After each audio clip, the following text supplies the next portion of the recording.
streaming.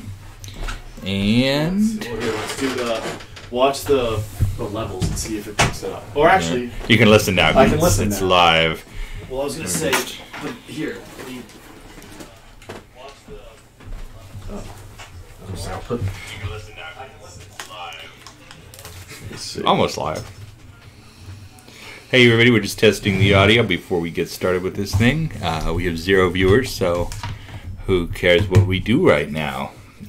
Talk about all our controversial political beliefs. And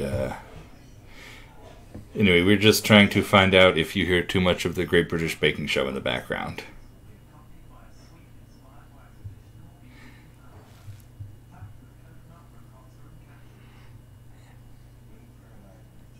I don't hear any of the Greatest British Baking Show. Awesome. What was weird was I could hear, like, as I moved this. Mm-hmm. That's why I was making it, because I can hear, like, the weird like, it's weird. Well, sounds like our audio is A-OK. It's weird because I can hear the Great British Baking Show and I don't hear very well, but it's not on the mic. I can hear from out there. Oh, yeah, no, We were good on the sound. Okay. All right. Shall we start this thing? Hold on. Okay. I think I don't hear anything. So here, let me just turn all this shit off. Shall we start this thing? Hold on. Nope, let's do that. It's also weird when you hear yourself a lot. Yeah, I don't sound like I think I'm supposed to sound like at all. Yeah, no. I sound so much cooler in my head. Yeah, see, I don't know. I guess I sound slightly, I don't want to say higher pitched. I would say lower. I sound lower in my head. I don't have quite the same level of nerd voice that I actually do in my fantasy life. Yeah, I gotcha. See, no, I sound slightly higher pitched, I think, on it than I did. Because normal, I'm used to people saying that I sound very, like, you sound super deep, and blah, blah, blah, blah. Okay, now we have 3 people watching this. Oh, I'm so sorry. Hold on, let me split I gotta do my things. Okay. We have, pre-show prep.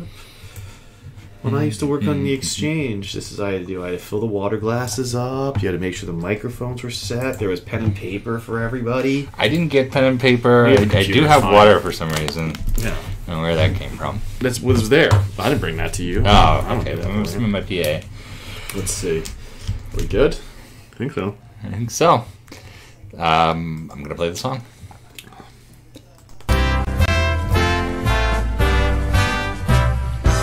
Here's the All Wings Considered song. I can't hear it, so I'm not actually singing along. Are you sure? Is this on? Hey, everybody. We'll get that right one of these days. Yes, you'll have to let us know what just happened there. Yeah, let us know if you were listening to LOAF sing. Did it say it? Okay. Well, yeah, we'll just watch it ourselves later. I'm going to wager a guess that you were. Welcome to All Wings Considered, the only Wing Commander streaming show that we don't tell anyone about and still spend a lot of time doing. Yes. I'm your host, Ben LOAF Lesnick, and I'm joined as always by Jason Dundradal McHale. And we're here to talk Wing Commander, and it's been a couple of weeks because we took a break for the holidays. Yep. We're still trying to get our bearings with this, learning, streaming, but I think you can tell it looks a lot better now. It's much smoother. We don't have new graphics yet, but the damn shames are putting together a package for us, and it's looking really cool. So it'll be like this, but shiny soon, and when we get there, we'll release this to everybody. But look, I got powder this time. We're really doing pro, stuff. So how were your holidays? Mine were good. I drove up to New Hampshire, went to go skiing. It was 60 degrees the first day, so that was problematic. But after that, it got insanely cold and was quite nice. And it was good to be up in the Great North. How about yourself? I had about 3 weeks of different holiday travails, I guess. Travails. I've got a big family. I've got 2 brothers and a sister, and they all come home for Christmas. That's one time a year we see everybody. So it was great to see. We had a week of my brothers and sister, my brother's kid, all that. So big family stuff. Then we went to my wife Allie's house for a week up in Pennsylvania. Not my wife, my wife's mother's house up in Pennsylvania. Your mother-in-law's house, if you will. Yeah, we did all the normal Christmas stuff there, too. So we had double Christmas. And then as soon as we got back, we had visitors. Our old friend Stephen Cam and Jared Huckabee from Cloud Imperium, who I work with. I work remote now, but we used to all live in the same building, and they came to visit, and we just hung out, and it was like old times. It was great. Lots of people. Yes. Yes, it was a lot of people, and it's all these people I absolutely love dearly, but it was a lot of people. I took about 48 hours to stop at the end. I think we skipped our normally weekly meetup to let you guys recharge a bit, right? Yes. Saying see you all the time, but it's all right. Mm-hmm. Take a break. And the other, of course, problem with all that was the government shutdown, which is no fun. It's no fun for anyone, but it's especially no fun for people who are coming to visit Washington D.C. for the first time in their lives. That's I was going to say, as we ended our last show, I believe that situation was just breaking out, and here we are a month later. Yes, and can you believe we've solved Wing Commander bugs? I bought like 60 joysticks since then. We have actual Wing Commander news to share with you, and yep. So we are way on top of the U.S. government. We have a lot of stuff going on. Please don't look at my tax returns. Just let them through. Oh, that's a good call. That's a good call. So did you do anything Wing Commanderific in this time? Have I done anything Wing Commanderific? I played a little bit of Armada. We did some testing on Armada to try a few weird things out because we were curious what would happen. You beat me by about 2 frames, you bastard. That was an impressive game. You should tell people what happened with that game. Yeah. So we started playing the Armada. Was that that was the campaign, right? That we started, I think? I forget. Yes, we did the first sector of a campaign. Yeah, and after a while, we brought our 2 carriers into the middle of the sector, and we were curious. I wonder, has anyone ever put both of them in the same system and seen in battle if they load? And so I should stress, by this point, he was kicking my ass. Yeah, he had come in, he had wiped out most of my colonies. You know what's dumb? There's a screenshot we forgot, because I have a screenshot of the end game. So I had, I think I had a couple mines that were my backup mines hidden somewhere, and I couldn't reach them. So I was pretty much boned. Yes, you were. I was thinking, what is he doing? Because there's so little going on. Well, I knew the map. I knew I could loop if I could stay away from your fighters. If I could loop up and around. Yep. I could hit those mines. They would have enough resources to fighter base really quickly. That was my end run plan. But I was pretty much boned. Yes, you were. And you were chasing me, and we were talking in the 1990s chat in the Yes, we were. And we got curious about. We got curious a lot of things. I mean, we discovered that incoming message happens. When you end a turn, it tells you, it sends that message. Yes, there's a female voice file in Wing Commander Armada that I'd never heard before. If you get a message during a multiplayer game, you get this message received. Yep. So we'll have to find that at some point and stream it. Yeah, there was a lot of cool things. But yeah, it was really... It was... My fury has not subsided since I had a carrier that was loaded up with torpedo bombers and some medium fighters, and you had, 2 Banshees? I had 2 Banshees, and 1 arrow. I was going to say, there was something ridiculous in there. And I remember I was trying to go after, I wasn't going to make a torpedo run at you, because I figured I can do it at my leisure. You were going to take out my heavy fighters. That's right. I realized my only hope to win this thing, because I was running, I could have run for a long time, you could have chased me for a long time. Well, we were like, we're going to battle, we're going to see what happens. Can it generate 2 carriers? What happens if there are 2 carriers in the same nav point? Is the game even capable of that? Yep. And the answer is yes. Yeah. It does render both carriers. They're not in flak range of each other, so it's 2 different flak spheres. But and there's even a space between them too, where you can actually battle outside of the flak. Yes. Yep. So I said to myself, my only hope here is to sink his carrier with my heavy fighter. So I bored straight in with my. Was that Karath or human? No, you were a human. You were a human, so... I bore straight in with my Banshee. And I destroyed one of them. Yes, I got very close. I was close to getting the lock, and he took it out, and I figured, okay, now I'm totally boned, but I see my status sheet. I could switch to the arrow, or I could switch to the other Banshee, which is already in combat. So I switched to the other Banshee, and I don't have any choice. I'm going to try this again. He's doing the same damn thing. So I'm zooming in on the Karathi carrier, trying to get that lock, and I'm getting hit from all sides. I don't have any armor. I am ripping him to shreds, absolute shreds, watching the colors turn brighter and brighter red. I've never seen Armada's cockpits so much damage. The center radar was out, both VDUs were out, like everything was gone. Yeah. But I'm still locking that torpedo. And one of the tricks of Armada is it doesn't matter if you survive. Yeah. There's no... The moment you hit enter, that frame... Game over. It's game over. Because one torpedo hit kills the carrier. Then you don't have to watch it happen. It switches to a cutscene. So I was maybe three or four frames if even away from my core exploding and winning this thing. It would have stuck me in an arrow. I couldn't possibly have won. And well, that's not necessarily true. I mean, there was that one battle we did where I was in a Goro and you were in an arrow, and you kept just plucking away. Yes. To the point where I got furious and just chased it down. And I couldn't take it. Just unloaded missiles. Yeah. And then I came back with a medium fighter and finished you off. That was great. That's right. So, that's right. No, he's about to take me out. It's literally, I'm sure whatever ordnance he had in the air at the moment that... Yeah, that you hit enter. Yeah, probably would have been it. That probably would have been the end. But I hit enter. It ended. He got his carrier blowing up, and I inadvertently yelled like "Whoa!" or something. And Allie started laughing. And yes, she heard it, and I yelled "Mother!" Yep. Yes, I screamed at my end as well, and it was like, "You bastard!" But that was an excellent game. It was a very good game. We're going to continue that. Yeah, there was a lot of fun in that. That's a game I'm glad we've found a lot of appreciation for it, kind of out of the blue. There's so much to Wing Commander. But there really is. I also want to share some of the Wing Commander stuff I did related to Christmas. My wife Alexis made this for me. Well, you're way better at holding that just right in the center than I am. You should do that from now on. Well, I'm a professional. Whatever. Yeah. So it's a drawing of Prince Darkath, and it's in a beautiful frame, and it's fantastic, and I'm going to keep it here in my office forever. But perfect. Now I need to get out of the way. And my mother gave me this, which... Here, do you want me to... Yeah, you want to... Yes. Yeah. How's this? I will not hold by the stand. This is a fancy heavy metal model of the... Where's the damn... There it is. There. I guess I'll do this instead. Ready? That's the F6 or F56 Lightning, English Electric Lightning plane that they used to build the cockpits for the Wing Commander movie. So this is the original aircraft before they... This is heavy. Tuck off the front. Yeah, it's really nice. This is a very...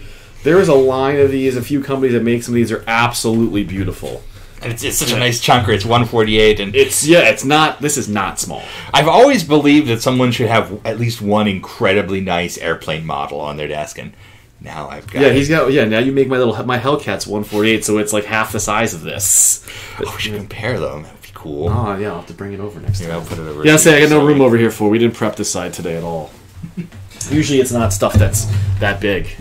But yeah, that's very, very, very nice. And the other Christmas thing that will theoretically help this program in the future is one of these little stream decks. That's right. So theoretically, once I learn how to do something with this, we'll be able to cut to transitions and scenes and stuff with a single little shortcut button. I'm still learning that. So far, all I've done is figured out how to have it start Wing Commander Prophecy automatically.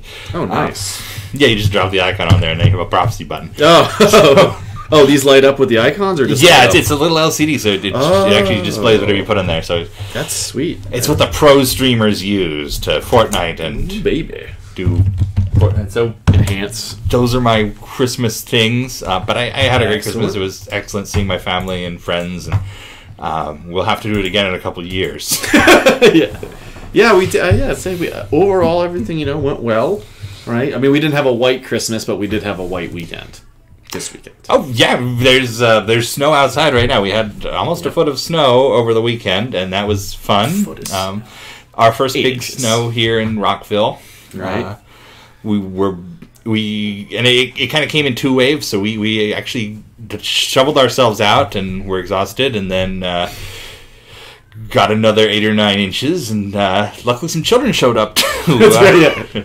Like some young kids. Will you give us $30 to plow your driveways? We have 2 driveways for some reason, and We're like, yes, thank you, God, for sending us these children. Take $40 and go ahead, right? Yes. Knock yourselves out. Because I've never been in a situation where I just prayed I had cash more than there being inches of snow on the driveway. That's true, yeah. Children wanting to fix things. So that was nice. That was nice. I'm trying to think what else we got. I think that's all our local news, really. All right, well, we can talk about some weird Wing Commander news we've interacted with in the last few weeks. First of all, you are probably all familiar with this fellow. This is the Sam Yates painting, cover of Wing Commander 3. If you didn't know, that's actually the UK version. It's got the 15 logo. If you don't know, Sam Yates is an Austin artist, and he painted the covers for Wing 3 and Wing 4. And it's iconic. And, you know, if you look at this, you'll have some criticism because it's not based in the final game. Paladin doesn't really look like himself, but no, he doesn't. So we happened to find I was looking through old magazines and came across a Spanish review of Wing Commander 3, which I don't know what this is. It's a copy of a copy of a copy. Yes, if you remember when there was that lady who was repainted the icon in the church. This is the Wing Commander 3 version. Yes. So I enjoyed that. I don't know why this happened, but it's because if you look, it's like they snipped part of it out. Like Paladin now looks like his head's been chopped, and he's actually a completely different person. But like even the longbows, it's smudged. It's like Tintin's rocket. Yeah, it looks like a train that they've just slapped some fins on, and then the Dralthi actually looks like a Drakai. And it's not low res you're seeing; it's like a chalk drawing. By the way, it's odd. That's one way to put it. I'm happy to report that we have solved an important mystery. Back in 1996, episode 11 of Wing Commander Academy, Invisible Enemy. God, I remember the flame wars about this one afterwards because it dared to have a stealth fighter before Wing Commander 2, but we won't talk about that right now. But it had one interesting mystery. For the most part, Wing Commander Academy is pretty consistent with ships. You see scimitars in every episode, you see broadswords in 7 of the 11, you see Dralthi and Grickath, and you see a couple of outliers, but there's a continuity to them. And pretty much all of them, I'm getting a phone call, which is, I guess, the problem with these... It's live television. It's live, you can't make this stuff up. Nope. Someone tried to call me on the phone. Right now, in 2019. So there's one ship in episode 11 that we have always wondered about, and this is it right here. Oh, many a debates. There you go. That it's just the third act of the show. Blair and Maniac disobey orders, and they take off on these to hunt down the Karathi stealth fighter that they know exists. And it does not... There's no obvious Wing Commander ship it is. I have heard a story from Larry Latham, who was in charge of the show, and he talked about how this happened to be the last episode they were animating. The toy company that wanted to had a prototype. They came to show him, and they're like, we want to make toys of this spaceship. And they're like, well, that's not a spaceship from our show. What? Yeah. And he said, well, you should have talked to us months ago. We're animating the last episode now. We can get the toy in there, but it'll just be in this one episode. So we've always kind of suspected that was the case here. This is the one-off ship that doesn't quite match the Wing Commander continuity, and so on and so on. I recently made the acquaintance of a former vice president at Universal who was in charge of all this. Universal Animation was in charge of all this stuff back then, and he sold me a couple of scripts, and we got to talking, and he sold me a couple more. And it's been great. Yeah, well, we'll talk about a couple of those later. Yep. But one of them was so exciting because it was the script for this episode, Invisible Enemy. We could go in and see what this was supposed to be. What did the script call it? Because one of the big things that we don't have for Wing Commander is the scripts for Academy episodes. We're still searching for them. We have about 6 or 7 now out of 13. And we want to get more. Pretty good. So, long story short, it's supposed to be a ferret. You can kind of... You can see where it started, and maybe they kind of pushed a few things out. The guns on the front, I can see definitely that's ferret-ish. Yep. They're kind of overblown from the ferret. The ferret does not have a V-tail like that. It's very loose leaf. It's like if you had ferret-flavored La Croix water. This would be it. I have no idea what that means. it's like the slight taste of a ferret in the distance. Ah, okay, I gotcha. It's a hint of ferret. Yeah, just a hint of ferret. With a hint of ferret. So, as stupid as that sounds, that was a 20, almost 20-year mystery. Almost 25-year mystery. 23-year mystery. You're supposed to be the one who's good at math. I'm not supposed to be good at math. I'm an English major. No, I can do a poem if you really need me to, but math is kind of no. I give you the historical references for said poem. It'll be good. But yeah, the ferret. You can kind of see how they wanted to put their own little spin on it. They pushed the engines from the center line out to the side. Yeah. They kind of have the same 4 wings kind of going on, but. So I've never seen the toy prototype. I would absolutely love to, but my strong suspicion is that they took the prototype and they said, what ship does this kind of look like in Wing Commander? And they got a little ferret seasoning in there, and that's what we ended up with. Yeah. Because it looks so much more toyetic than the other ships in Wing Commander. And you can tell the Wing Commander Academy was designed to be toyetic. They wanted to do Playmates, the same company that did the Exo Squad toy line for the same production group, their previous project, and you can tell they did intend the show to have there's the $9.99 scimitar and there's the $29.99 broadsword and the Kirathi of the Dralthi as their main ship and the broadsword or the Rikath is their big one, and there's options for spin-offs, and you can see how they were going to do it. Unfortunately, they never did. Yeah, we missed out on that.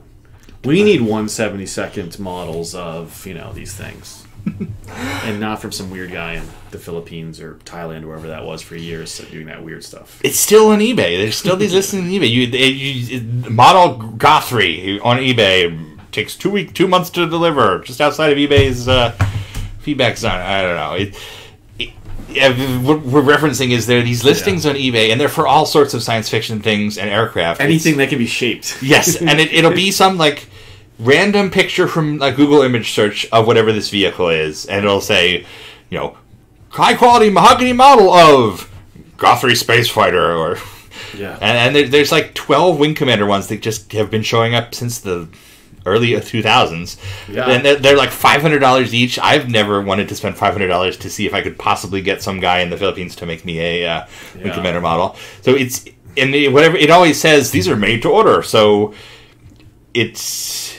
The scam I see in my head is, it's made to order, so it will never arrive when you can still do eBay feedback and submit a chargeback. But that scam wouldn't have worked for all these years. Yeah, you gotta have a few. So I assume instead it must be this a slave labor thing, where if I buy the Gothry wooden mahogany model, they're gonna take this screenshot to some poor worker in the middle of nowhere and force them to carve a spaceship. So. If I ever get rich, I'll do it. Yeah, that's funny. That reminds me of yesterday. I was watching a show, and they were talking to this guy who makes wooden boats, and he was making a half hull. And the guy's like, how do you make a half hull? And he just goes, that's easy. You carve away all the wood that doesn't look like a boat. So apparently it can't be that hard, right? Right? It can't be that hard. I did think that was a good line, too. Yeah. It stuck with me. I'll remember that forever, too. It's a good one. This old house. I feel like it was Michelangelo or something said that first. Probably. How do you make him look like a man? Yeah, you carve all the rock that's not you carve all the marble that's not. Yeah, I gotcha. Moving along, sir. Moving along, because this is going to be a long episode. Where are we at now? Oh, Jesus. We'll see. Another thing I did over the holidays was track down a lost bomber. I'm very proud of you. Yes, thank you. So we've talked about the lightnings that were... In this episode, we've talked about the lightnings that were used to make the Fighter's Wing Commander. Yep. In addition to those lightnings, which have their whole service history cataloged and tracked down, and we know where almost all of them are now, there was also a bomber cockpit, which was used as the broadsword for close-up shots of the broadsword. I guess they had intended to have it in the background scenes of Flight Tech. It doesn't appear in any of them, but it is Paladin's broadsword, it's Knight's broadsword, and it's Chris Roberts' broadsword at the end of the movie. And it is the front cockpit of a Canberra bomber, an English electric Canberra bomber, known to Americans as the B-57 for the export version. So I was wondering, not just what kind of plane is this, but what specific plane was this? I did some research, a lot of research. You did?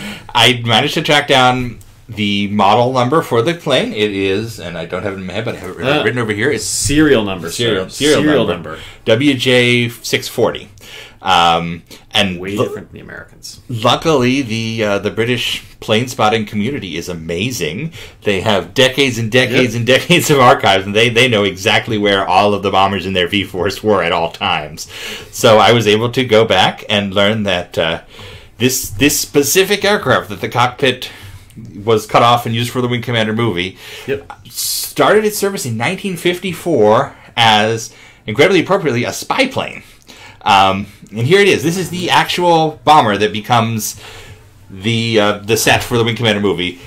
Way back in the late 60s. In fact, I went to the aviation, like an aviation photograph thing, and I bought like 3 high-res photos of it for like $3 each, so I could just look at it.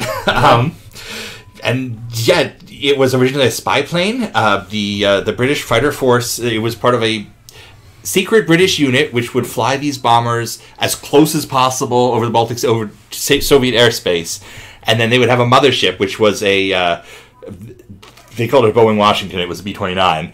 That was full of all sorts of sensing equipment. Yeah, all the ELINT gear. It's tracking. What are the Russians scanning with? What are they scrambling to face these bombers? How are they reacting to our threat? Yep. So it would fly these like ferret missions into enemy territory and try to get them to ping their stuff on, right? Yeah, and it spent 10 or 15 years doing that, and then it was a target towing vehicle specifically for electric lightnings. So there was a point in the 1970s where Paladin's bomber was getting sent to places like Malta for training exercises, and there would be a squadron of lightnings that would go with it, and they would follow it and try to shoot down whatever his target tail was. It's usually like a big windsock looking thing that they drag behind. Yeah. So that was super interesting. It was scrapped in something like 1994, but somebody saved the cockpit, and it eventually got sold to the studio to do the Wing Commander movie. We have not been able to find it since then. There was a rumor in the British aerospace community that says, it was bought by an American film producer. But I've also found that same rumor for all the Lightnings, and none of them were true. I think there's this expectation that the people who made the Wing Commander movie must be incredibly rich and they must love the Wing Commander movie. They bought all the props, but I suspect it's in a warehouse in Luxembourg still. Field trip. I would love to go to that warehouse. There's rapier in there we could probably get to. So, yeah, it's still out there somewhere. Although I did see one on eBay, Australian eBay, for $4,500. You can buy a Canberra cockpit. I imagine the shipping's going to kill you. I imagine the shipping's going to cost more than it costs. If my wife is watching this, she's very upset right now. Very nervous. Yeah, I will not allow a 45. I will do my best. I'll let him buy the Thrustmaster. Encourage him to buy a Thrustmaster cockpit before that thing. Oh, that'd be cool. And speaking of Thrustmaster... Oh, are you skipping any? Okay, I did. I skipped... while we're talking about the Wing Commander movie, but... Oh, yeah, you can get that. Yeah, get over it. That's right. I found this book recently. Just by searching Google Books for Wing Commander and seeing if there's anything interesting. Yep. This is a book from 2 or 3 years ago called... Well, I say I found it that way. Let me explain. This is a book. It's by a guy named Luke Owen, who you know from sites, gaming news sites, called Lights, Camera, Game Over. And it's a very, very thorough look at, for the topic, it's a very, very thorough look at how Hollywood video game movies are made. Because they're always a compromise. Wing Commander is very, very, very, very exclusive in that it was actually made by the creator. It did not profit Electronic Arts in some way. It was a case of someone wanting to make a Wing Commander movie. 99% are not. It's somebody in Hollywood saying, Doom is popular. We're going to buy the Doom license and just make a Doom movie. And they no actual connection to the games that people make them. So it's very interesting seeing all these compromises that make up the...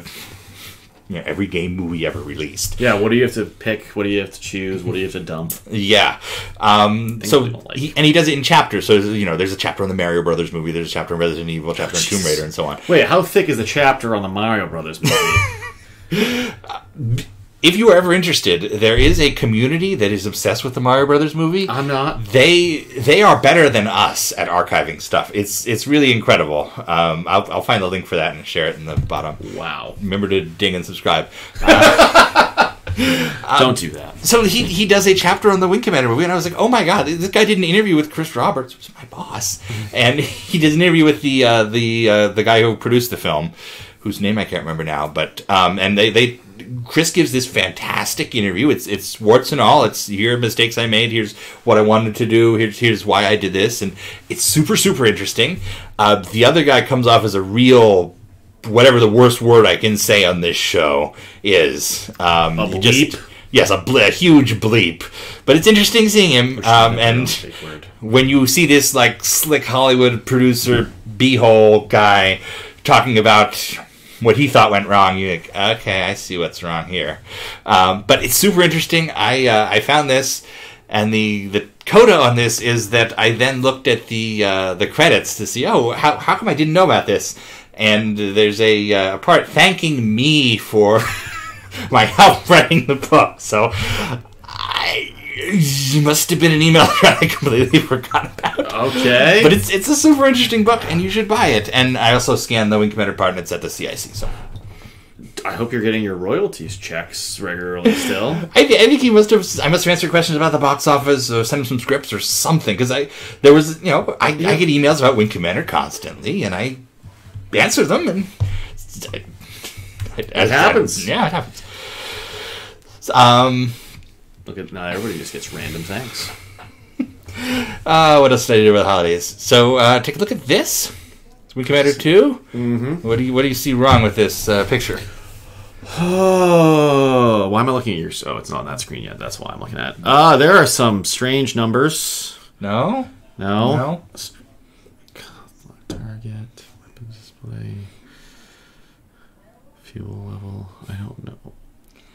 Oh, oops. Well, that's definitely not a Grakoth. It's not a Grakoth. It's a Jalki. And, yeah. Someone tweeted this picture as they were playing Wing Commander. I should look at the credit. Andy Green, a fellow on Twitter, tweeted this while he was playing Wing Commander 2, and I responded like, "What's going on there? That's not a Grakoth." Yeah. And he said, "Oh, it's in one of the Gorkar missions. There is a Jalki that is labeled Grakoth." So I played through, and sure enough, Gorkar 2. There is an incorrectly labeled Jalki that's called Grakoth in this mission. So that's Gorkar winning 2. If you ever want to see one of the wonders of the world, the Grakoth that's not. That's weird. It is weird. My only suspicion is it's the mission after Kerr. Gorkar 1 is where you meet and do not mention at all Kerr Blood Drinker, or Kerr Human Killer.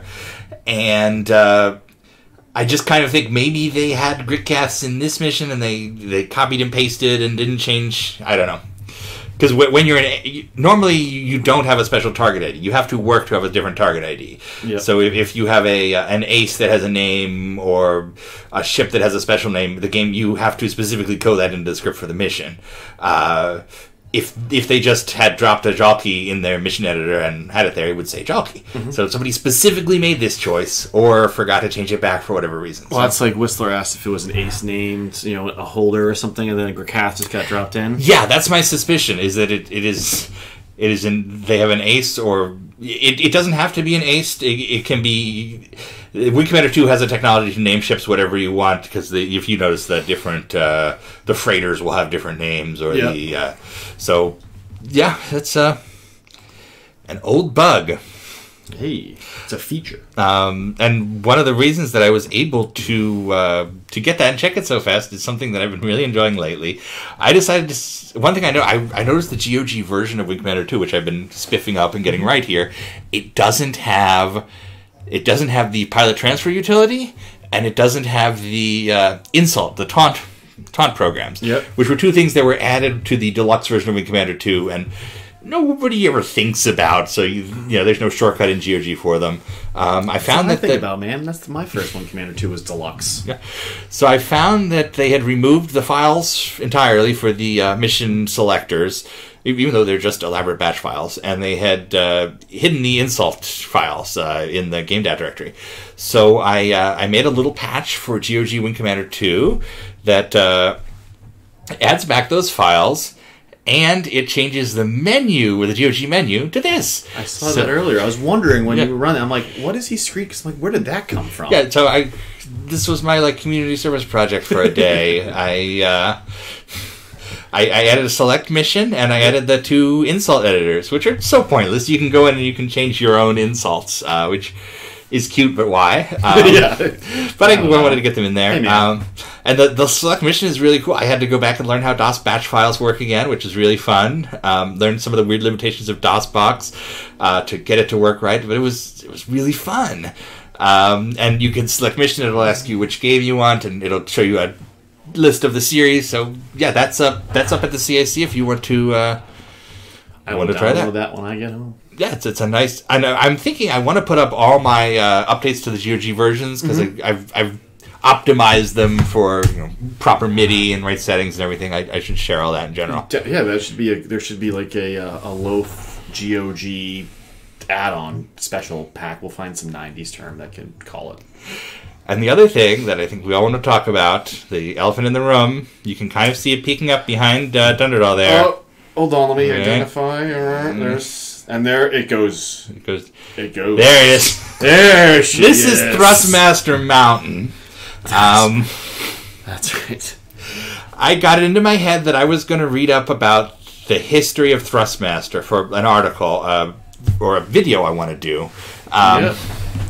And I just kept getting more and more engrossed. I way back to the Thrustmaster website, and I realized there were a bunch of like profiles they used to post that are missing from our archives. Like there was an Academy profile for the WCS and different ones that the actual company had made that are not available anymore. So I worked to recover a bunch of those, and I kept reading about, and then they did this joystick, and it was interesting this way, and this one was this way. And Thrustmaster gear in 2019 is incredibly cheap. This together is maybe half what I would have paid for an F-22 back in the day. But I started buying up stuff. I figured, okay, there's 3 generations of Thrustmaster. There's I could tell this story forever, but essentially there's I started noticing stuff as I was putting together the product history and what was released when and what it did.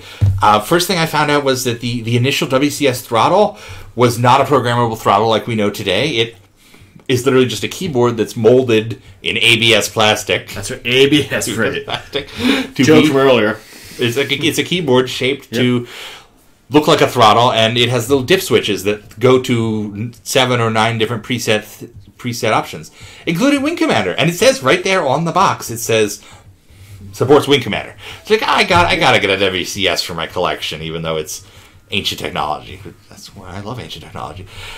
Yeah, too. And then I figured, okay, so I've got a WCS, I've got an FCS, I've got an F-22, I've got a TQS. Yep. If I pick up a WCS2 and an FCLS, then I'll have all 3 generations of Thrustmaster HODASs, and I can do a HODAS. We can do a video where we play them on the 486. By the way, I bought a 486. It's over there. I can't see it, but it's waiting for its restoration. And it's going to be I try to move the camera, but that never works. Never works. Us. No, it never works. And then as I started reading more, I learned about the Thrustmaster Millennium 3D, which was one of their first, one of their late, after they got bought by a French company, it was one of their digital joysticks, which people hate. But I found out there was a special Wing Commander Prophecy profile for it, and it was designed, the rest are designed to look like aircraft sticks. This was based on the space shuttle, and that's cool. And there was one on Goodwill, so I ordered it. And then I made the mistake of looking at more and more, and I found that in 1997, Thrustmaster actually had a co-marketing deal with Origin, which I guess I knew sort of, because if you got Privateer 2 when it came out, there would be a Thrustmaster page of all the cool stuff. Yep. So I quickly found, I was looking at just other Thrustmasters, the ones that everybody hated, that were too cheap, that were not the top of the line, ones that I went back and bought when I was an adult. I just want to point out that if you notice, right here, this entire shelf where my finger is, 95% Thrustmasters already. Yes, there's a bunch. I've got the F-22 and the TQS. That's the F-22. They're all kind of behind the Kilrathi and the tree back there. So we'll be seeing a lot more of those. There's a lot of Thrustmaster in this house, yes. So I found this picture on eBay. I looked very closely at there's Mech Warrior, there's the Plane Unlimited plane, and a dragon / lance. And in fact, the way I noticed was somebody had a close-up of the legalese at the bottom, which has the actual Wing Commander 4 logo in it for some reason. Yep, I was looking at those earlier before we started. Yeah. So I found out that for this specific product release cycle, for their mid-level and high-level joysticks, they used Wing Commander art on the box to show that it wasn't just... Thrustmaster was very concerned at that time. They saw flight sims were dying, and they wanted to sell joysticks. So they were pitching themselves as an action thing. You can play Doom, Quake, Wing Commander, all these more arcadey games. So they put the Wing Commander 4 Dragon on the Fighter X. X-Fighter? X-Fighter? Fighter... it's hard to tell. Oh no, X-Fighter. There, it's at the top. The X-Fighter it's unequaled in flight sims. So I got one of those, and since I'm an idiot, I figured, I'll keep looking. You did, and I found that the rung down from the X-Fighter, the Top Gun, has Privateer 2 art on it. Not just that, but they released multiple versions of this box. There was one with the original Paramount Studios logo, and then there was one with a different logo, and then there's the USB version, which I also grabbed. And the USB version is the second box, but with stickers added to say, no, this is the USB version. Oh, that's right. I saw. Oh, yeah, that's the one where it has a giant Paramount logo on it. Yes. Yeah. Okay. Yeah. So, lots of Thrustmasters, and there's actually more coming. I've got a WCS2 I bought today. You should be careful saying that word over and over again. We're going to get flagged as something else. The Thrust, that'll be our panel, our adults only after show. That's right, the Thrustmasters. Ben and Jason, the Thrustmasters. Oh my good. Book us for parties. That's right, yeah. The worst bachelor party in the world. That's right. Yeah. Moving along. Yeah, so that was all my Art Bell stuff. Yep, lots of great sticks though. It's going to be interesting to test them to see, Yeah, we're going to play them. We're going to show you guys them. We're going to see what worked best. And we're going to tell you the history of this stuff. We're going to use Thrustware. It's going to be terrifying. My blood just got cold when you said that, Thrustware. The software that makes it easy to program if you're a senior product engineer. Yes, if you kids today think it's tough to plug in a joystick and a throttle and then they work... Back then, we walked 2 ways uphill to just get the buttons to work. I know. I can't even remember what the Mac Thrustware even looked like, or its menu or anything. Yeah, I've used it. In fact, I have it on this Mac here. It's been so long. We'll look at that too. Yeah, that'll be an interesting jump back through time about loading it up. I feel like it was slightly easier than the PC one.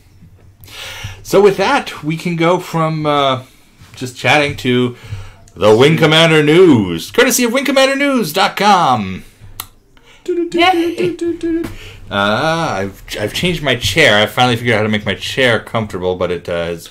That's probably why the pre-show questions debate we were having. I wonder if it's because your chair's higher and you're closer. Yeah. That could be it too. I didn't even think of that. So, welcome to the news, where we talk about the incredible Wing Commander fan community and what it's been working on these past couple weeks. And first up, the Kilrathi are here in Stuttgart. Stuttgart? Stuttgart? Stuttgart. I will always be cautious about trying a German accent because I do not want to offend the Germans. They are very nice people and also scary. Stuttgart Comic Con. Anyway, apparently this is 2 sisters who are cosplaying as Kilrathi. I know you're thinking, are these just furries? But these are supposed to be Kilrathi. And they're really cool costumes. They've got their flight suits, and there's all these pictures in the WC News about them. They pose with the tank, and it's just really cool to see Wing Commander cosplay out there. And if that's you, write in. We'd love to talk to you on the show. That's just a super cool costume. There should be more of that. And I speak as, I think, probably the only other person who's ever cosplayed as a Kilrathi at a convention. Yeah. And mine was just a rubber tiger mask that I added to my flight suit because I figured I looked too fat to be a regular pilot. So. Sure. Well, hey, every squadron needs that, right? I mean, Star Wars has that. Yeah, well, Porkins, but he's a hero. And there, you can still say, there's your head right there. And there's right above your head. Still practicing that switching thing. That's right. We're work in progress. So another picture of them, and there's cool high-res pictures. It's neat stuff. Next up, a Bulgarian TV. BTV. BTV, the television in Bulgaria, has a newly edited commercial for the Wing Commander movie. It's from 2012, but I guess it's from a 2012 airing of the Wing Commander movie, and now you can watch it. Годината е 2564. Опасността е от космоса. Защитата на Земята е по-преодолима от всякога.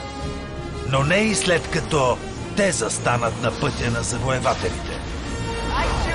Сафрон Бъроуз, Матю Лилард, Фреди Принц Джуниор. Космически пилоти. Утре, 18 часа. BTV Action. Oh, we're live.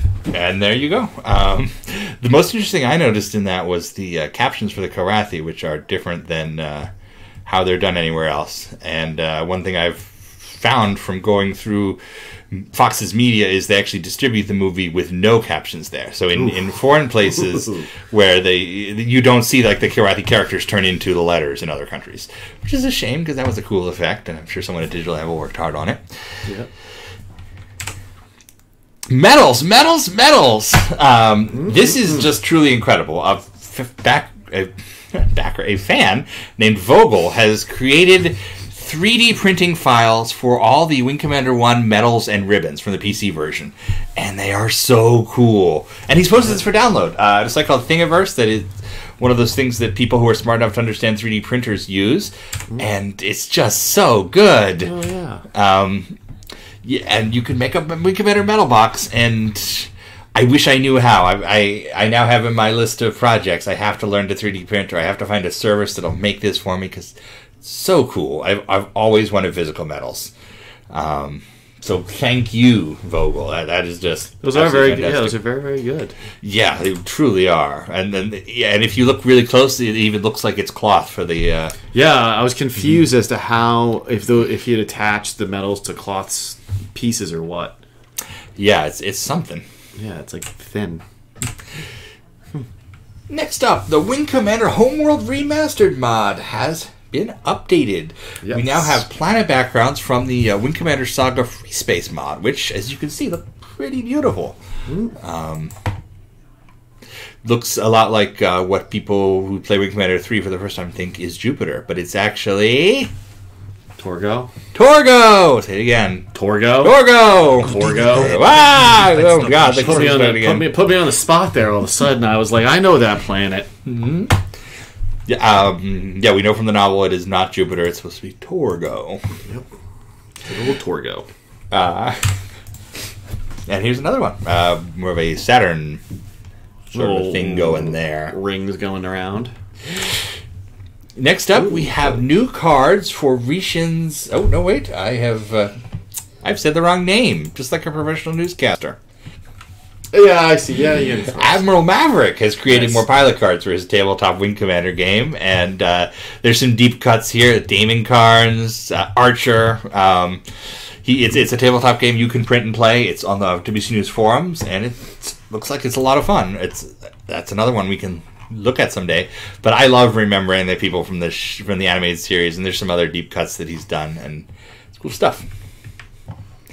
And just in time for the holiday, when it actually happened, Rishin, who has been doing fantastic experimentation with editing the Wing Commander 1 graphics, created the Christmas edition of Wing Commander 1. That's pretty good. Yeah, he's posted a patch you can get on WC News that it adds Christmas stuff to Wing Commander 1. Shot Glass has a Christmas hat, there's a little tree, lights.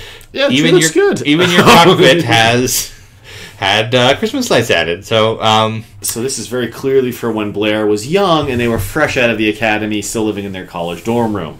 Yeah, if you remember back in the day, there used to be Christmas for if you played Tyrion on Christmas or Lemmings on Christmas, there would be some Easter egg. Yeah, there was some special thing to flip over. Now we have that kind of. It was a super 90s thing having a Christmas version of your game. Yeah, and way too corny for Origin to ever have done, but. That's what we're here for. Yeah, that's what we're here. We corn up what they take seriously. That's right. We'll maze it to death. The Wing Commander Sins of a Solar Empire mod has received a compatibility update, which supports the recently updated version of the game. So thanks to Nomada Firefox for putting that together. It's a fully featured mod. If you've played it before, it works again. And we have updates for the Model Upgrade Pack. This is probably the cream of the crop of Wing Commander mods right now. Yep. The MUP enhances the... in fact, I there should be a header. There we go. There we go. The Prophecy and Secret Ops model upgrade pack. They're doing high-res versions of all the ships, so they look like a cutscene when you're playing. They're upgrading the backgrounds, the shaders, just all sorts of stuff that people smarter than me understand what they are. Yep. Looks beautiful. They've expanded from Secret Ops to including Prophecy.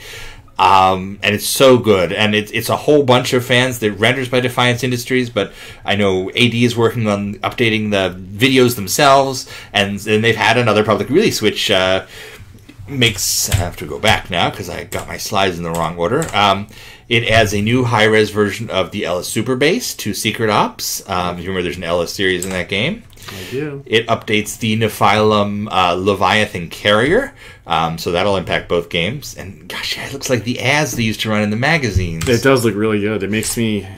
I want to play once they have, just about everything done, go back through and really see all of it at once. Yes, and then this, that's one of these things that I want to wait to the end, but there's so much cool stuff. So I know. It's hard to. That's the value of WC News. You can see the pictures without having to do anything. That's right. And Defiance Industries has recently contributed, for this version, has contributed a new Tiger Shark model.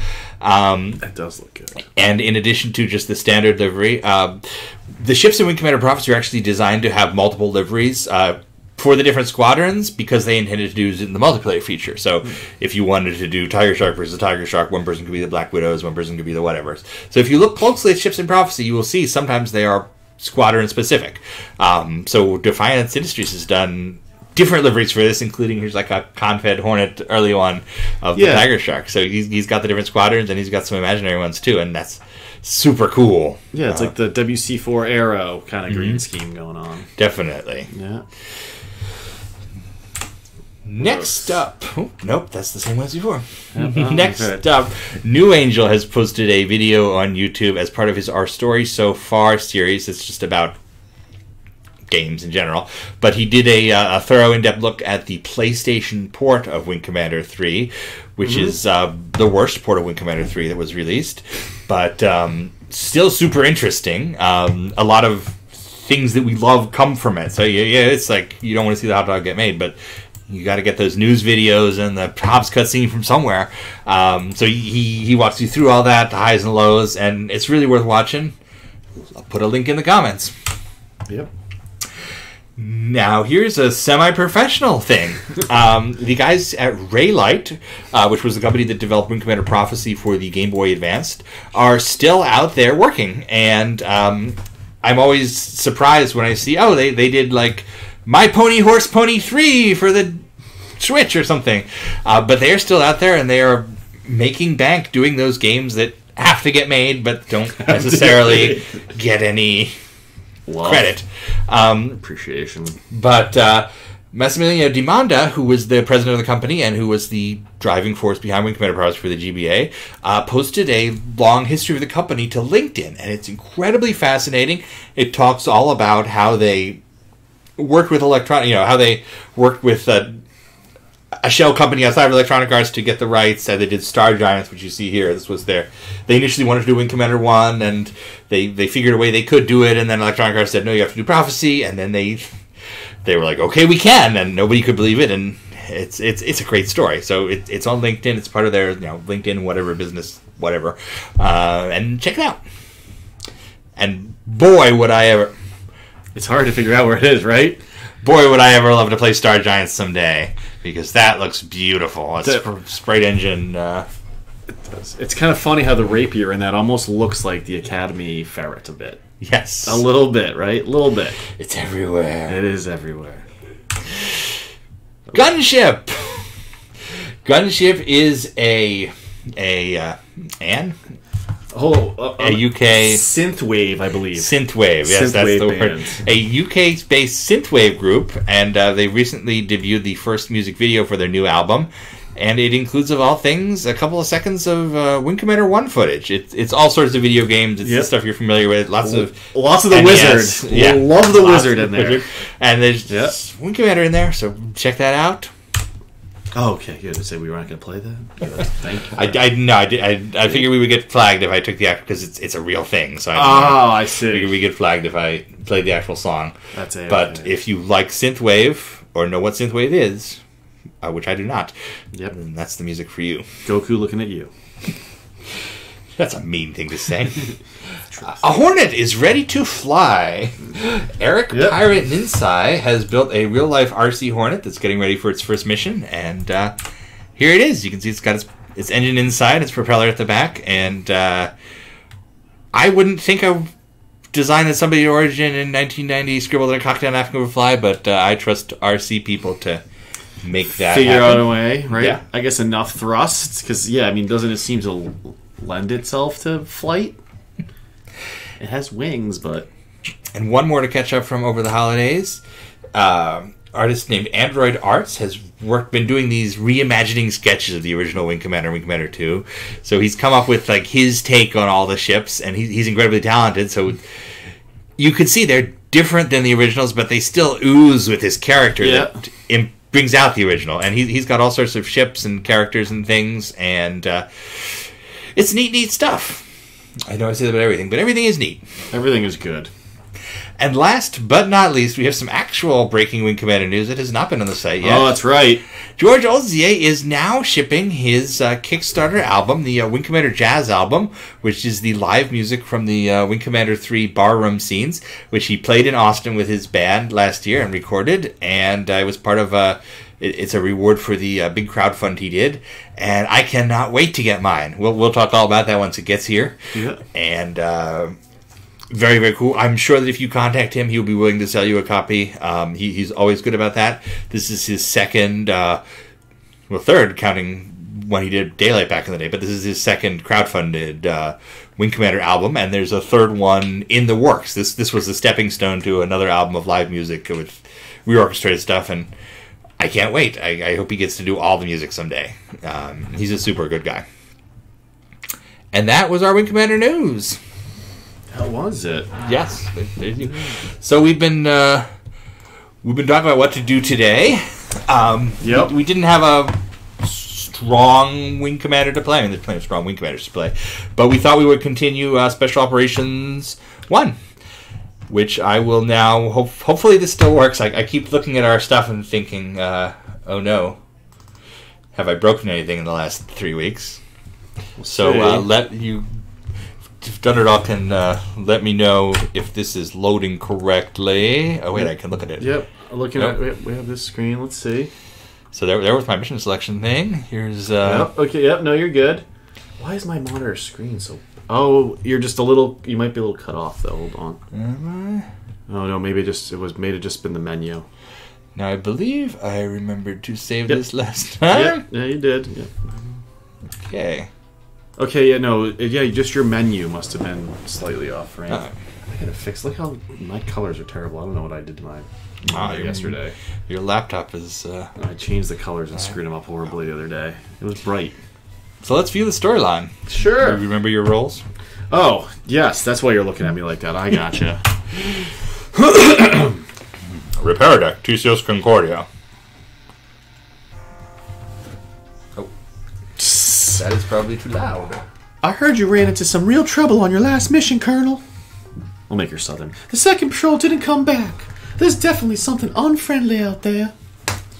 Who was on the patrol? Lieutenant Henderson with Rickman on his wing. Poor Sparks. Damn, just when I thought we'd get a break. I'm trying to do his southern accent from that. We lost so many people in the fight for this sector. I was hoping that we wouldn't have any more casualties for a while. Do they have any idea what killed Henderson and Rickman? Kilrathi. I know. Oh. Not that I've heard. They apparently didn't make it out to the jump point. But the bogies I fought were in the Rigel system. That means there's some enemy ships here in Pembroke. Oh, have I loaded the... It sure sounds like that, Colonel. What's wrong? I wonder if I loaded the losing mission that we didn't play last time, remember? You have Rigel... Yeah, I have, yes. I'm in Rigel 5 rather than 4. Oh! I'm at Pembroke 5. Well, let me see. Hold on, but you had... It said Rigel 1. Did it? Maybe you didn't hit... Oh, you might have just not loaded it fully. You might have just done the menu. Well, you know what I can do here is I can...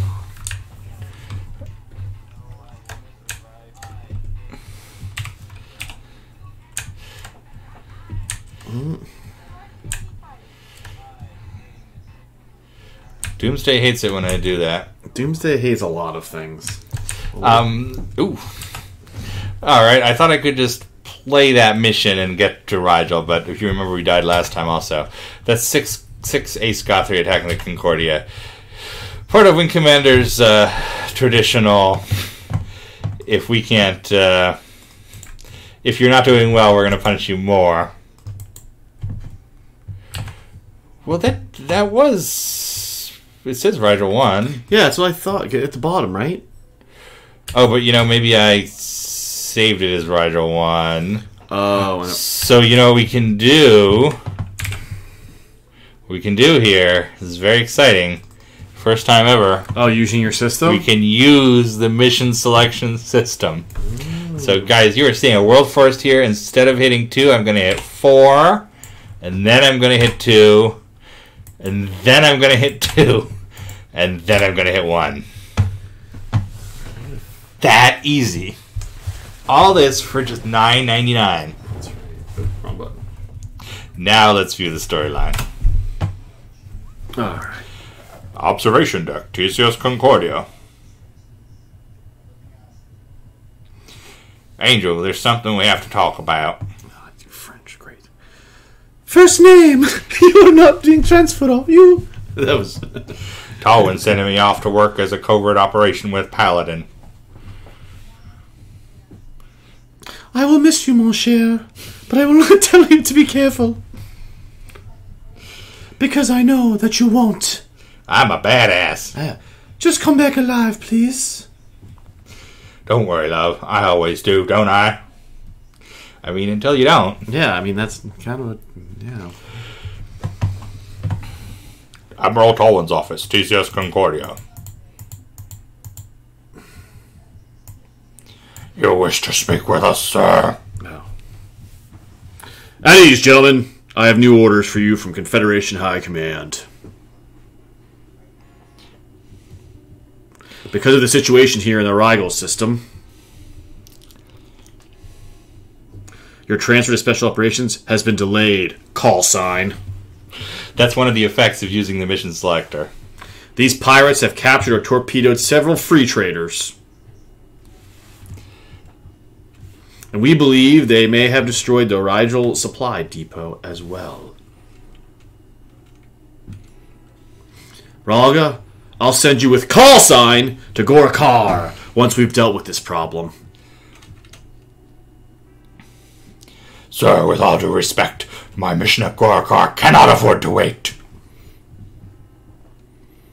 I always wondered if that's supposed to be a rapier flying information outside or if it's a picture of several million Confederation citizens are relying upon us. I think it's supposed to be a picture. They may not be human, but we owe them a debt of honor. It is our responsibility.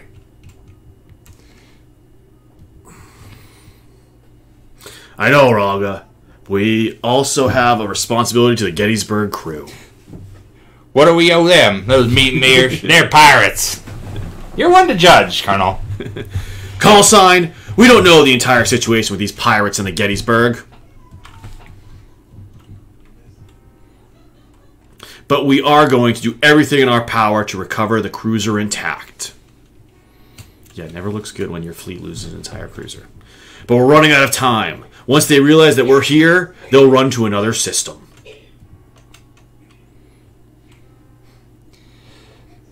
That is all, gentlemen. I believe Colonel Devereaux will be briefing you shortly. That wasn't our briefing? No, I believe this is on the military... Dismissed! 10 minutes later... Colonel Devereaux's office, TCS Concordia. Oh, mon cher. PC name. We have intercepted a distress call from a Karathi corvette. You want to investigate this, proceeding with all due caution. It is very likely this is a Karathi trap. Your nav course will take you first to nav 1, and then nav 2. Yeah, I know how nav courses work. Right. Where the long-range signaler on your ship will automatically begin transmitting. Oh, that's convenient. The signaler will send an encoded message for the Gettysburg pilots. I don't understand this, Angel. These people are mutineers and traitors. Why are we trying to talk to them instead of tracking them down and icing them? Icy. He's got angry eyes. Call sign! We do not know the true situation aboard the Gettysburg. These officers sure are pushing around. Until we do, the Admiral has ordered us to avoid a direct attack on the cruiser. Yeah, he doesn't want to lose it. After you touch those 2 nav points to transmit the message, proceed to the Karathi corvette. I've lost my French because there's no French words. Use your best judgment on this. The Kamek may be alone and an easy target. Or it may just be another trap, like the Johan and the Goddard campaign. After you go to the Kamek, return via the asteroids. Tactical believes this is the most likely area for an ambush, so fly right through it like an idiot. If these pirates intend to attack the Concordia. Sky and Shelton will be your wingmen. You'll be flying Eppies for this mission. They will meet you on the flight deck. Dismissed, Colonel. One thing you may notice about these special operations missions, they're a lot wordier, and they are full of cameos from Origin people. That's Scott Shelton, the QA guy, and we're going to see David Ladyman later, and Lady Blue is Ellen Guan. This is a very important mission, so they put me in the shittiest ship. Crummiest ship. Oh, no fun to fly an Epi, ever. No, well, you got part of the there's something going on up there. What could it be? You've got part of the no. I can't identify a ferret? No, because your Epi's that shitty that you actually are not allowed to. And this is another case where you're going to notice, the game should know that's a ferret. Mm-hmm. But instead, it's unidentified. Ooh, and you see what's happening. Well, the real danger to me in these missions is not the enemy. It's Sky and Shelton shooting through me. Yeah.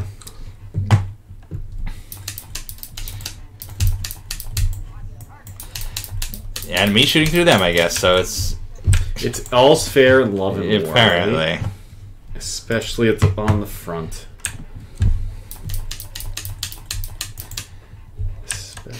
See, it would be more helpful if they could actually hit anything. You ask too much. Mon cher, you ask too much of them.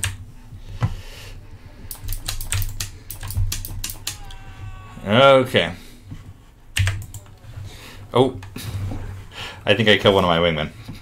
Hey, you know what? It's fine. It's fine. It's fine. It's fine. Everything's fine. I would feel incredibly terrible about that if I were doing like a serious playthrough, but it's fine. Everything's okay. Kamek mir laka ki raka tenra. Hurrah. Hey Mech, this is Colonel PC name of the TCS Concordia. You have 15 seconds to transmit Commander. Concordia pilot, we're under attack by pirates. Oh no. Oh. These explosions are taken from Return of the Jedi, by the way. Oh, nice. I don't know if Electronic Arts can still sue over that, but... Oh, good. My 2 Eppies against many other Eppies. Yeah, many Eppies. I'm trying to figure out...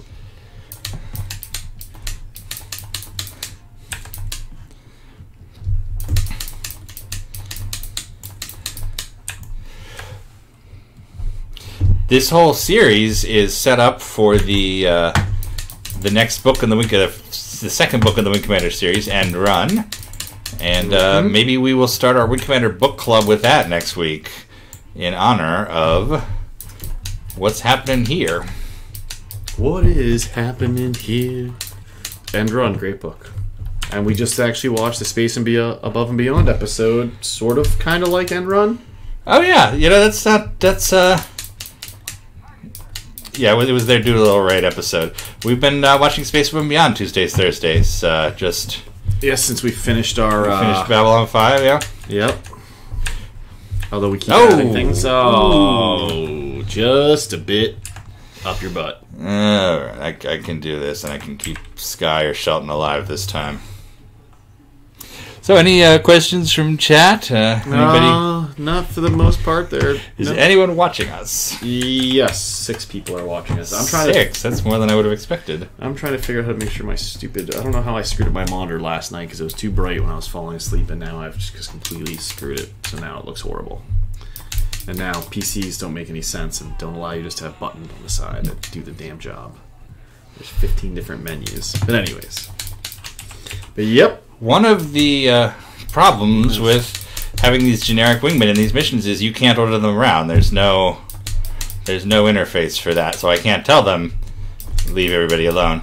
And they try it so much in this game that they're just, oh, you're gonna have a escort with 7 sabers, and it's like, thanks.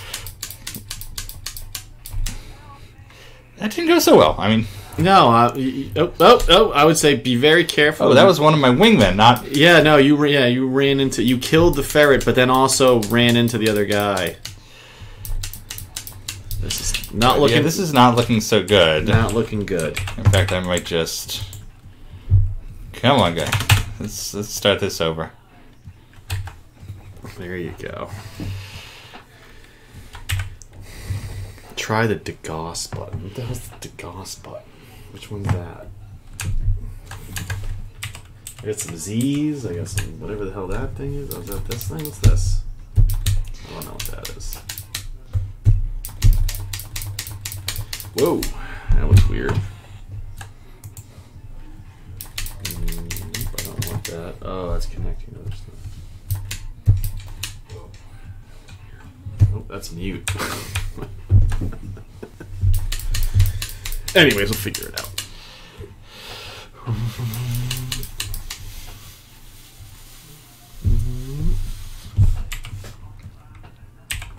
Next time it should be +1. Well, we'll see about that. We have to run through with all the new technology and all of those things. Oh, I'm a moron. It's a big button that says restore defaults right there. That didn't change anything. Anyways, alright, this is something for later. I'm being stupid. I just didn't want to see my face being green on this. Oh, yeah, apply them. Yeah, there really is kind of a ferret curse, or an epi curse. You do not feel comfortable in this. No, it's causing all types of problems. I can't get my screen to look normal. You can't fly without dying. Like not going so hot. This looks slightly darkish still, but whatever. That's good enough. Yeah, there really is not a whole lot of good about the epi. No, and there's something like 5 total missions where you fly it, and it's one of those ones though that it sticks with you more than a ship might fly all the time. Especially that line about using its torpedo. Like, yeah, that kind of really pushes it because I mean you're basically strapping a torpedo to a torpedo anyways. Why don't you just pack the nose of the epi full of explosives and antimatter and just ram the thing? Right? Yeah.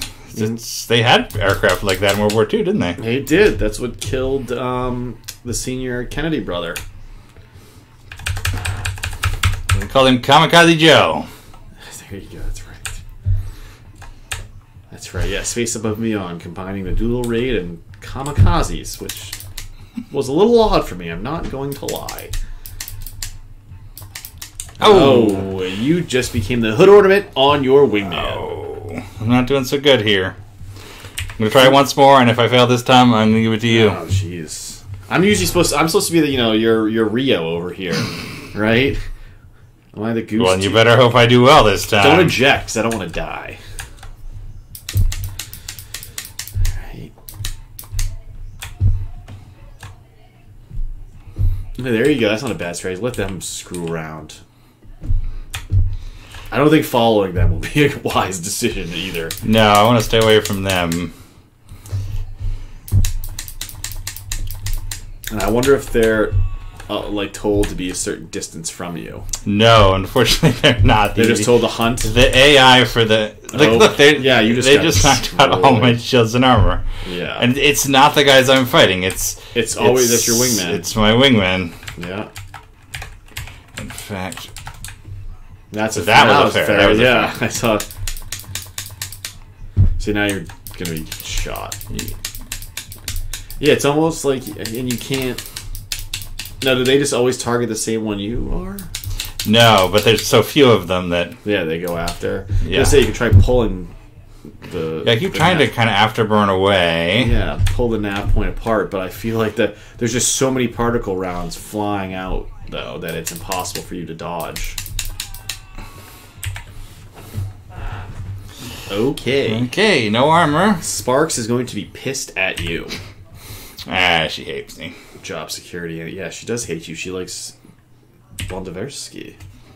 Who? That's not a character who I know exists yet. Oh, I'm sorry. She likes... There's a younger gentleman. Come back, you did that too fast. I can't read that. Oh, we already did that. Oh, that's that thing? Same. Same thing.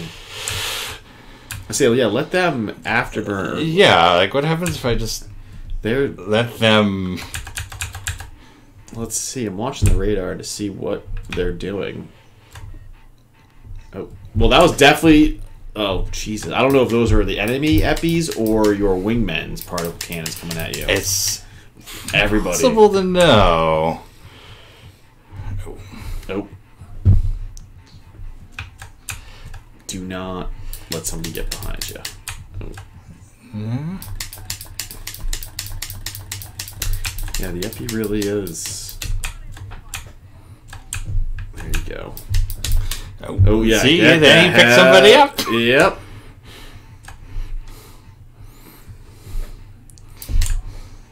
That's not how you spell fixed. There you go. You got another one though. I'd almost just say just fly around and let them. They're doing a pretty decent job. Oh, nope. Jesus. Nope, that was friendly fire. You want to try this? Or do you want No, to try I again? guess let's hot swap. All right. Here, move your chair. This is a first. Yeah, this is a tough one. This is a... Well, no, I mean, even then, switching positions, we don't usually do this song. We don't We did it for that. We did it for the Academy thing. Oh, that's right. Oh, here, if you want to use that one. That's good, too. All right. Hey, everybody. All right, now I'm the color commentary.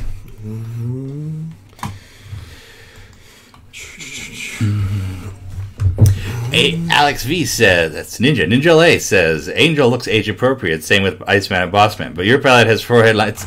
I have those lines because of stress over being blamed for the Tiger's Claw.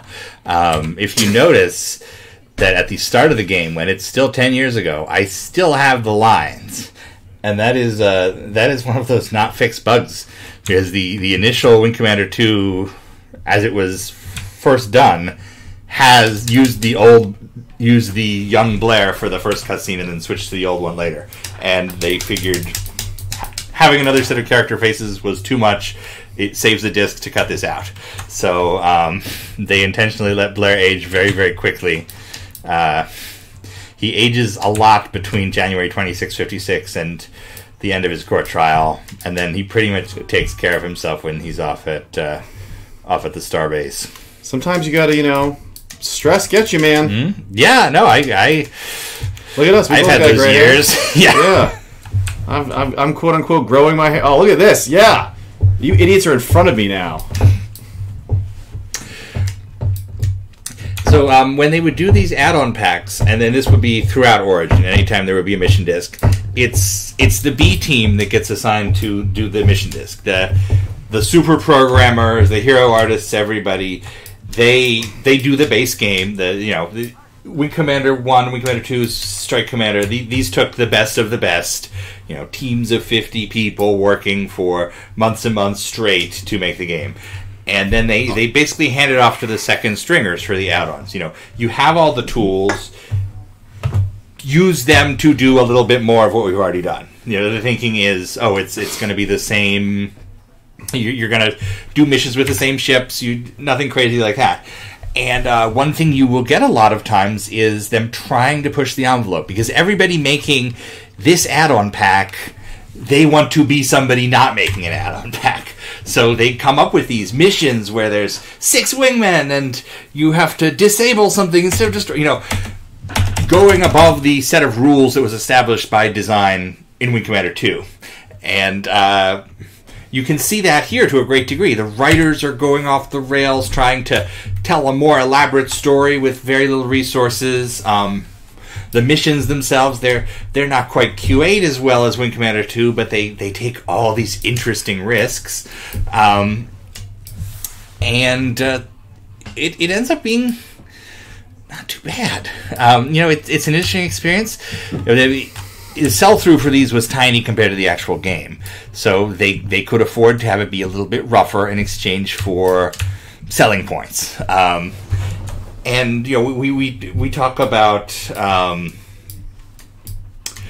we talk about the idea of this being the second string crew, and it's not these are people who are bad at games. It's these are people who are new at games. And if you look at the credits for these, not Special Ops 1, but 2, it's people like Chris Douglas doing the new ship that's introduced. And there is a direct line from Chris Douglas doing that to him then working on Privateer, a second-tier game, and then him working on Wing Commander 3, where he defines the look of the series for how many people know it. He starts here, and this, you work your way up at Origin back then, and that's super interesting to me. You probably the Morningstar ship in Special Operations 2, that was him, and you can tell he's doing a very traditional military style look. It doesn't quite fit with the cartooniness of Wing Commander 2, but it impressed Chris Roberts, and he was a big part of later Wing Commanders. At the same time, we say goodbye to some people. Folks like Ellen Guan, who was Origin's fantastic in-house writer. She leaves. She does these and then leaves. And so I don't know. The add-ons are always an interesting mix. The same with Secret Missions. Secret Missions 2 is so much. I don't know how to say it. It's a goodbye to the Wing Commander 1 team. The guys who creative influence that they had, folks who did like the line art and the original like more 40K style universe. It's their goodbye, and it's also the hello to the people who did Wing Commander 2. Secret Missions 2 is very much the people who then did Wing Commander 2, and same with Special Ops. Same with Wing Commander Prophecy to an extent. Wing Commander Prophecy was a case where the A team essentially got hired off to work at Digital Anvil, and they had to rebuild the team of people making Wing Commander games. And those people have since thrived. Folks like, I don't know if you folks saw the news recently, J. Allen Brack of Blizzard. He was QA at Origin back in the day, and he is now president of Blizzard. It's weird. It's amazing how deep this goes into the industry. Let's see. My wingmen are dead. That's why this is actually still going on. Well, that's good. Yes, they both rammed me, and they took themselves out, which has made this better, because the enemy clearly cannot shoot you. Oh, shoot. This is not going to go well. And I'm looking at it several seconds in the past. So. Yeah, well, I just looked. There we go.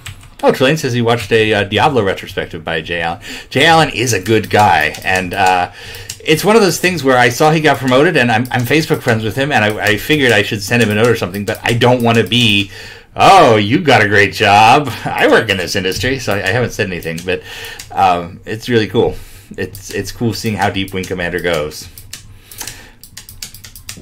The thumping the mic, I think, is it's actually the trigger of it's pretty heavy. Oh, that's Warthog. And I was talking to Trelane earlier about this. I was saying it seems like an insane expense to buy a $450 joystick throttle combo, but once you have it, it's something else. You feel like there's part of an airplane on your desk. It reminds me of the old F-22. I can feel my wrist is not like I've been using a little Logitech, which has nowhere near the resistance of this thing. So the resistance is crazy. It's like I can feel my arm getting tired. Yeah, because and it's got funky spots. Like back here, it's like a little looser.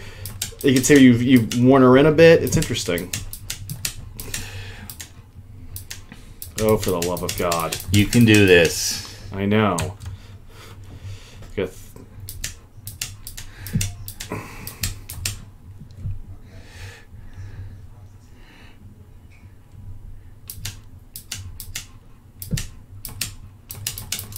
Oh, shit.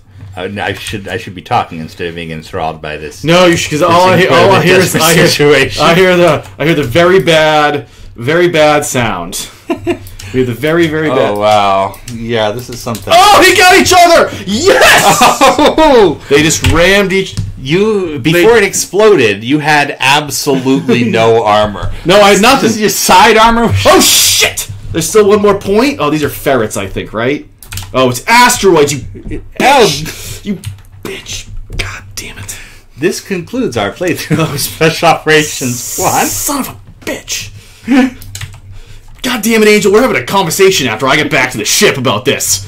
I have no clue. Radar, okay. I got nothing. Oh, I got one gun too. One gun, okay. Oh, well. Okay then. Do you want to try again, or do you want to? Spend. We're at our hour time, so I think we should move. We can move on a bit. Okay. Well, next week we're gonna spend the week practicing Special Operations 1, and next week we're gonna come back and we're gonna beat this thing. Yeah, that was. God, yeah. It's like you have to kill your wingmen. You have to. Yeah. You really have to hope they ram not you though. Well, here's something that. Whoa! We're not beating anything off camera, Michael. It just says beating no, we will play. We will play for real. That's not what I meant. Look at the error there with the sector. It just has an open parentheses. Yeah, sure, wherever. I'm kind of curious now. What happens if I fly this mission backwards? What do you mean? Oh, you go there, yeah. Which, in fact, I think Scout had actually suggested the other day. Interesting.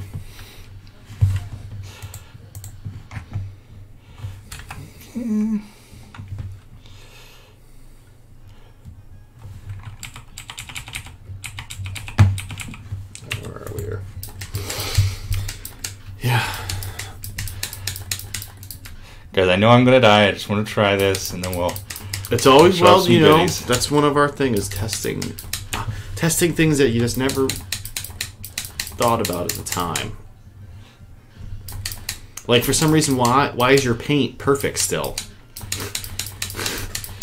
It's a good question. Jesus!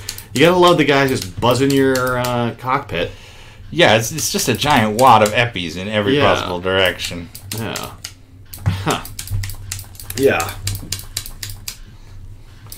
But yeah, no, the Warthog is it is one of those things where it's like, what do I need this for? But then you have it. Yeah, I can definitely see having, full setup, have it in front of you, have the throttle there, the rudder pedals, and playing from Wing Commander 3 all the way up to Secret Ops. Because the throttle is definitely, especially the throttle and rudder pedals are definitely a huge advantage in Prophecy and Secret Ops. Yeah, it's really fun to have.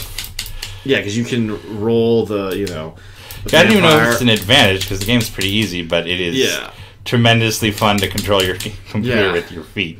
Yeah, have everything there. Instead of, usually I use Q and W for the roll. So yeah, having all that set up there, it's awesome, and then just being able to not having to touch the keyboard for anything, mapping all the things you need because you have so many buttons. It's insane. I mean, yeah, I'm looking forward to just showing people how crazy a throttle is. Yeah, back in the '90s, the TQS with its radar thing. Yeah, the antenna wheel or whatever that is. It'll be fun to break into Thrustware and then see what the actual things it's programmed to do, because I don't think I used most of them. I just wanted the few things I wanted. Because I think I did. There was one where, I think the Wing Commander 3 one has the power settings on one of the hats or something, so you can, switch your power along. Because I would always try to reduce engine or damage to the minimum, unless I was actually damaged, to get those extra shield recharging rates. You are doing a tad. I will say you're doing better in terms of survivability. What happened is my two wingmen each went off with one epi. So I was able to eliminate the other 4 very easily. Oh, okay. But now I have to get the 2 that are tangled. Oh, Jesus. Yep. Well, I think that was a wingman. Nope, that was the other enemy one. Okay. Yep. Oh! There's your wingman. Yeah, my good There's your old wingman. Okay, we're going to get this one next time. Yeah, well, yeah. We're trying to keep everything under an hour and a half, and we're at that now. So it's going to be more like 2 hours, because we've still got the cargo bay! Oh, And it may surprise you that I've bought a lot of dumb stuff in the last week. Huzzah! Cargo bay! Load it up. Load it up. Load it up. Alright, let's show off some toys. Sure. What you got? Well, here's the PC Game Player's Encyclopedia of PC Games. I was gonna say that's a old classic. Yeah, this is just a shovelware book that they would take reviews from Game Players magazine and turn them into a book. Volume 3, which I have never seen listed anywhere, supposedly had Wing Commander 2 in it. It had Wing Commander 2 on the cover. So I'm looking for a copy of that. I bought this one to just get an idea of what it was. There's nothing really Wing Commander in there, so go to hell. Yeah, this is like your standard old. There's an Ultima article, though, so if you're one of the Ultima people, I will send that to you. It also says, "Where in America's Past is Carmen Sandiego?" Well, let's not Let's talk not about door. any That's right. political debates Let's here. not split any hairs about Carmen. Here is a magazine Thing. I don't even know what this is, honestly. It's a Okay, magazine cover disc, but let's I'm not sure what magazine it's for. That was just an eBay grab for Game disc. Whatever the hell game disc is. Oh, Game Disc Magazine, of course. Yeah. Exclusive. Now, here we have What the hell? Oh, that's right. a shirt. Shirt. That was the TCS Midway shirt that Billy Kane was selling. This is Spider's shirt from Wing Commander Prophecy. Look, it looks like I'm wearing it. I have one of these already. I have Rachel's There's nothing on it. I have Rachel's t-shirt. So I figured I wasn't going to buy this, and then it just stayed forever. I figured someone out there would want a real Wing Commander prop, and they didn't. And I have Spider's flight suit in my closet, so I figured Now you're completing it. it helps charity, and all Billy Kane stuff helps charity. So if you ever want to come out and send me that note. So there you go.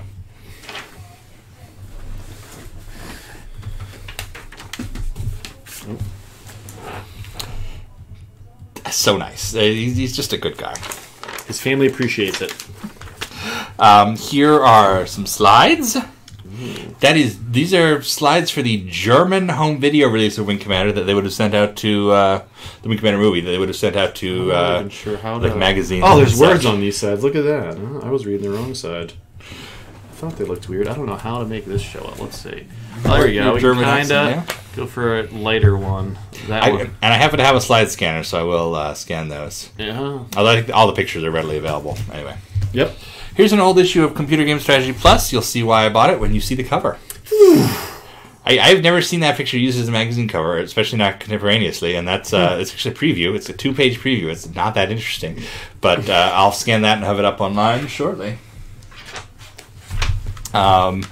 This is the OEM version of Ultima Underworld Wing Commander 2. This probably would have come with a British computer back in the day. Some computer company would get a whole flat of these, and if you chose to buy this, it would come with it. So it's Ultima Underworld and Wing Commander 2 together. And one thing about this release that nobody realizes is it's not Wing Commander 2 Deluxe. I was going to ask, yeah. This is the diskette version of Wing Commander 2 on a CD. What are you doing? It's interesting, though. It's interesting, but what are you doing?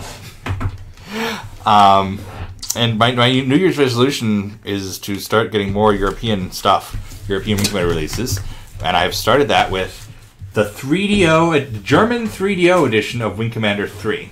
The best port of Wing Commander 3, and it's super German. In the US, these came in long boxes. Mm-hmm. In Germany, they came in a big CD case. And check out the... oh, look at that. It's a fancy little fold. It's a fancy fold-out version of the Warbirds poster. Whoa. And it's in full color. Oh, yeah. It's just adorable. So... That was neat. I'll handle that for you. And while he's showing that off, here's a reminder. I'm looking at it for myself, isn't it? Oh, okay. Here's a reminder of how ridiculous advertising was back then. The EA lard advertisement. For lard? yeah, that's their theme. It's, you know, there would be like a dead fish, and it would be like the EA Dead Smecklefish, and they'd be like games for 3DO, and like these like extreme '90s ads. They're so stupid, and I love them. That was our era, man. So my goal is to get the 3DO version, the French and the UK version also, and just have all the languages. And this isn't even localized. This is just manuals localized for 3DO. But that's my long-term dream. Yeah, that just goes in there. The EA lard. That is definitely lard. Oh, hey, you know, we were talking about Wing Commander 3 for the PlayStation. And here it is. Oh, hello. But there's something special about this one. It's still shrink wrap? It's just, I don't think it may be reshrink, but if you're familiar with PlayStation packaging, and who isn't, you probably know that the first PlayStation games came in boxes like this. Long, tall boxes instead of CD cases, which they switched to after about 100 releases. It turns out there's different versions of this box, too. And for people who are technical purists, there was an even earlier version. Launch titles in the PlayStation came in a Sega CD-style, giant, tall jewel case. But the first batch of Sega games came in cases like this. And you're probably familiar with Wing Commander, and it's a picture of ribbing on the other one. The very first releases, and it switched during Wing Commander 3's initial print run, came in ribbed plastic for your pleasure corner. So it's an actual physical, it's got ribbing. It's like a weird plastic thing. There's a genre of collectors of PlayStation games who just try to get the weird ribbed versions of games. Wing Commander 3, since it was the last one, is the rarest one. And I happened to stumble into one of their conversations and just was absolutely fascinated by this weird subgenre of collecting. And I had to get one for myself. And I was able to. It even says, never before seen film footage and news briefs, not available in the PC version. Really? Yeah, it does. Interesting. Right there on the back. Yeah, I didn't know they knew that was a feature. Yeah, that's action. Here's a ridiculous one. This is the complete series of Viper. What? Viper was a television show about a magic car, or a techno car. This was 90s syndicated TV similar to Babylon 5. Just cheap syndicated TV genre stuff. And everybody was trying to make money on genre stuff. And it's supposed to be the near future, and the guy drives a futuristic Dodge Viper, and it shoots missiles and grappling hooks. It's like KITT, but... A Viper. A Viper. Gotcha. And the interesting thing about Viper... I found this out from a sheer point of origin. Yeah, why do you own this? That's a very good question. One of the first episodes of Viper features Marcus from Babylon 5 as he plays like an evil villain who is trying to like seduce or trick these children. It's like he's trying to kill their parents and he wants to get them out of the way. Okay. Or I don't know the specific of the plot. And what he does is he has a copy of Privateer. Oh my god! And he's going to their dinner party, and the parents don't know he's a villain. And he's like, "Okay, little girl, here's your copy of Privateer." What? And they even, and it's so weird because it's supposed to be the 21st century, so Privateer should be very old by then. Yeah. But yeah, he holds out a copy of Privateer, and then in another scene in the same episode. Unrelated, the main character of the show, the one who drives the magic car, is playing Privateer. And by playing Privateer, I mean he's doing this thing with his hands on the joystick, and the intro is playing. So, a year or so ago, VEI released the entire series of Viper, which is 4 seasons, 80 episodes. 66 hours! Yes. And it was like $40, and I wanted a nice high-resolution copy of this scene for... I have a couple other Wing Commander... things that feature Wing Commander. Focus, damn it. Yes, it says 2017. So it finally went from sale over the holidays, and I grabbed a copy, and I have ripped the episode, and we'll have the highest possible quality of Marcus from Babylon 5 giving a copy of Privateer to a kid. Didn't we have this conversation the other day about that particular world intersecting our other worlds, and now here you're bringing it in again in a way I never... Yeah, the walls are closing up. I thought the conversation the other day was weird. This tops it all, because I just love that it ran from 94, that it skipped a year, and it ran from 96 to 99. Oh, in fact, it was on NBC originally, and then it got it got rebought as a syndication thing afterwards. And the reason I found out about this at all is I found an old copy of Point of Origin, which was Origin Systems' internal magazine, and there was a note that the producer of this new show had written to the company and asked if they could have a copy of Privateer, promising to put it in the show, and they sent it to him, thinking, whatever, he wants a free copy of Privateer. Sure.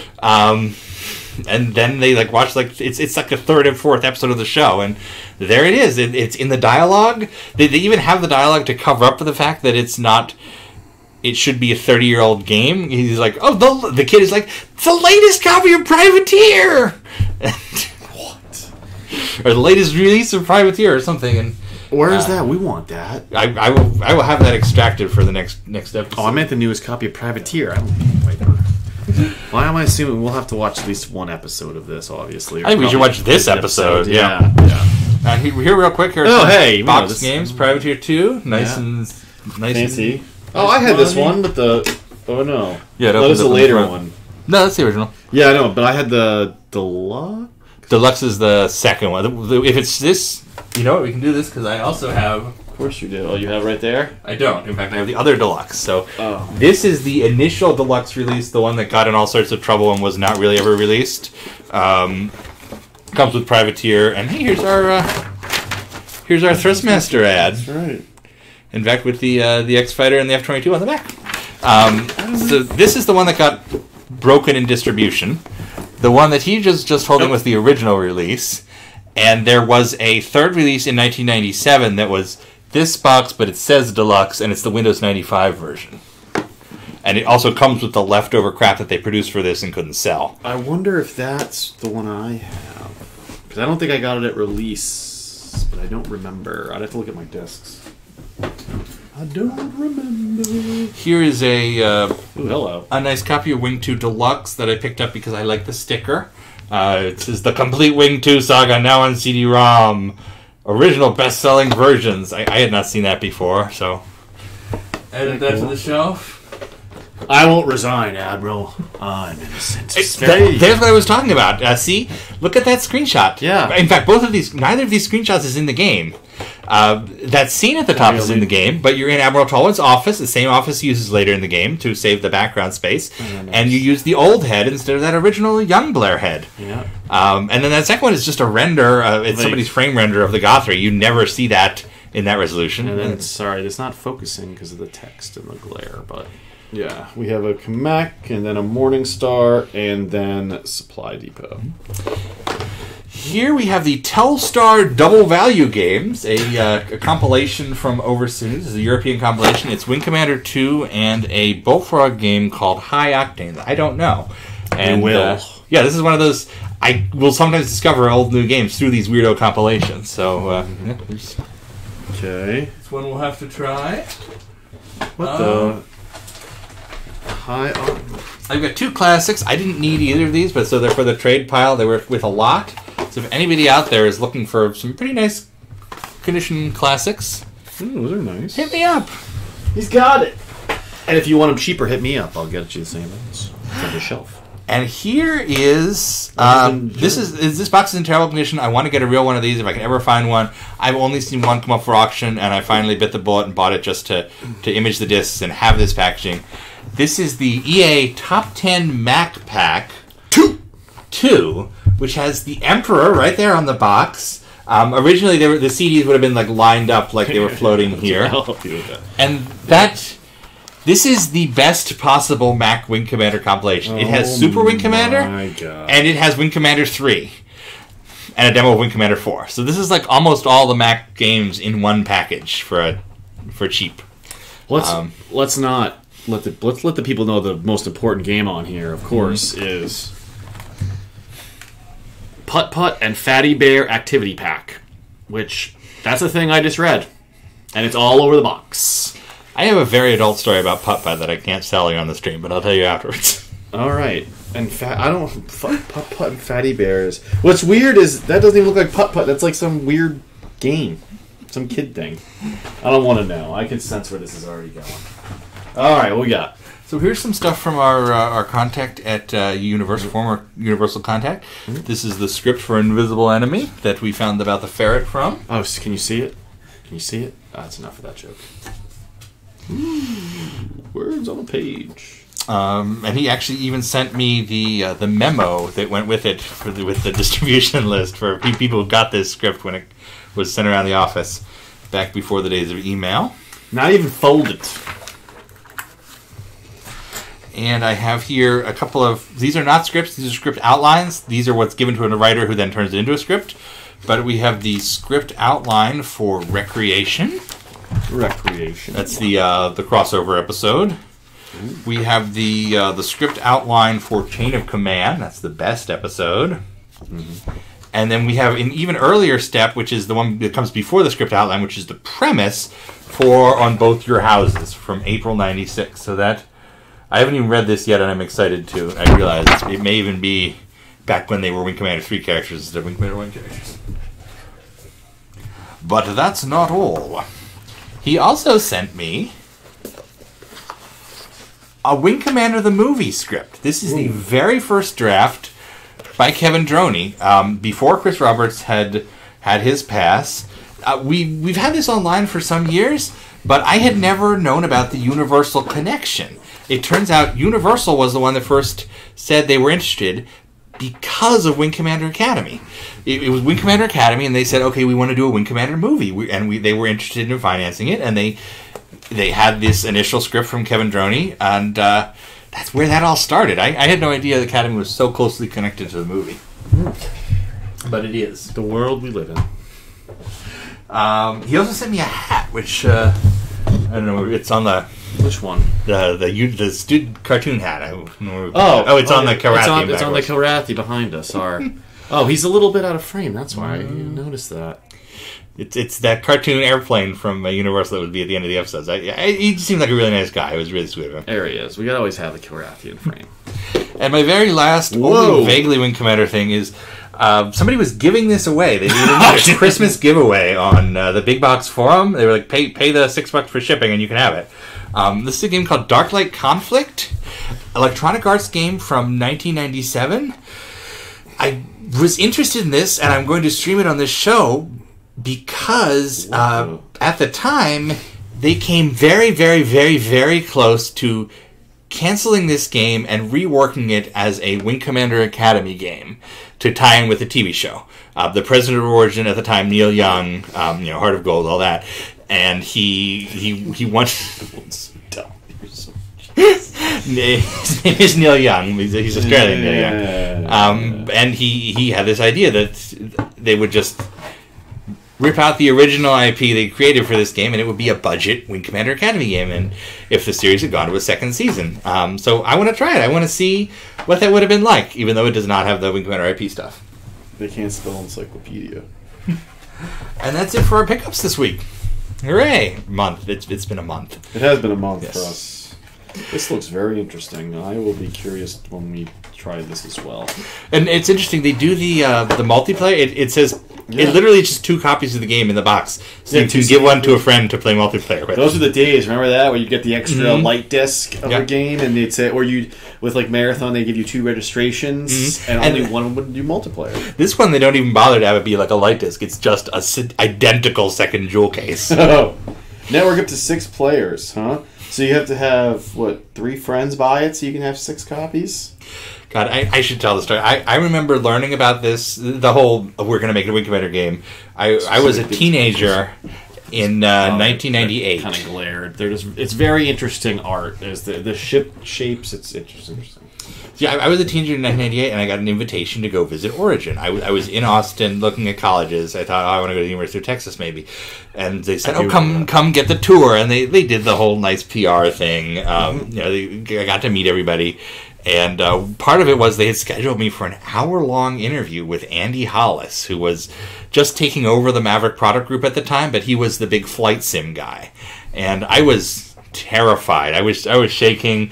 I got to Origin, and the lady was so nice. I probably look like I was 45 because I'm a giant, tall man. You are a big dude. unscrupulous facial hair. And so she treated me like a regular adult. I don't know how obvious it was that I was a terrified kid. And she was like, can I get you some coffee? And I kept saying no, and Andy was late. It was like going to be like 45 minutes. And she kept saying, oh, can I get you some coffee? Can I get you some coffee? And I was, after a couple times, I'm like, oh gosh, I'm giving it away. I don't seem like I belong here. I should say, yes, I want coffee. At this point in my life, I've never had coffee. I don't know how coffee works. She tells me, how do you like your coffee? And oh no. So I think through, I'm like, what do I see on TV shows? Black. That's the thing people say. People say black on TV shows when they're talking about their coffee. I have never enjoyed coffee since then because I walked around Origin. You know, I sipped it a couple times. Yeah, it's not anything for a teenager. And I was walked around Origin just terrified, shaking with his cup of coffee. I spilled coffee in Richard Garriott's area. I spilled coffee in the Crusader area. It was a mess. But as part of my... so I went up to meet Andy Hollis as the first thing, and at the time it was Origin's Bridgeport office. They were out 360 in Austin, and each floor was a different project group. So I don't remember the numbers for the middle ones, but like 2 was Lord British Productions, and 3 was Maverick, and 4 was the Crusader guys, No Mercy, I think. And the top floor with the beautiful overlooking was Jane's Austin, and they were ascendant at the time. Andy Hollis was, he was being put in charge of things. He just put in charge of Wing Commander, but he had been doing air stuff, and he had not done any WC stuff. So I went up there for this interview, and he told me about how, they're going to do more stuff like Wing Commander Academy. And I remember first he walked me through the office, and I'll tell you what it was in retrospect. In retrospect, we went from office to office, and so there was like a 15-foot model of the A-10 Warthog in the middle of the floor. There were blueprints of the A-10 Warthog everywhere. There were pictures of the A-10 Warthog in combat. The artists had A-10 Warthogs up on their screens.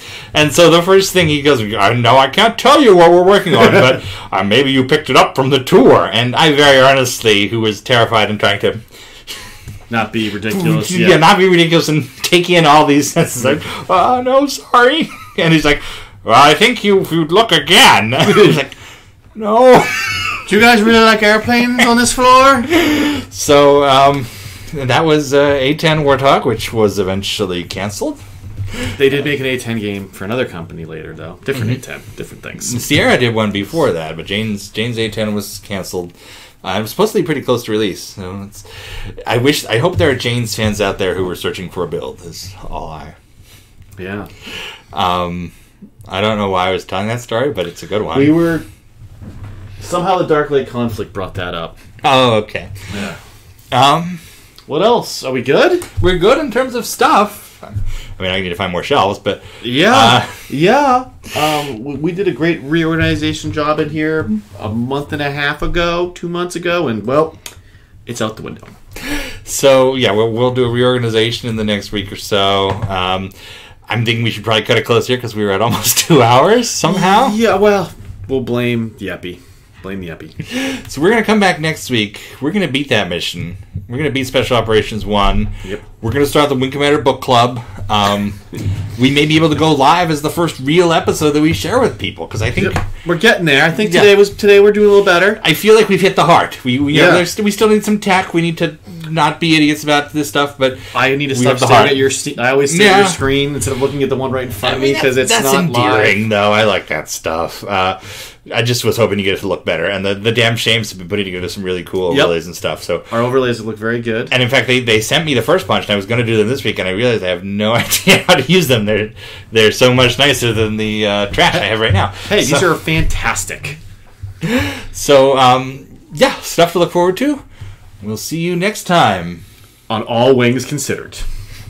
That was good. Yeah, that came out of nowhere. That's why. I didn't know where you were going with it. I didn't know where I was going either. That's the beauty of live. That's right. Oh, watch Star Trek Discovery tonight at 8:30. I got no plugs. Okay. Ding. Use Ding, a product service from Jason McHale. That's right. Ding.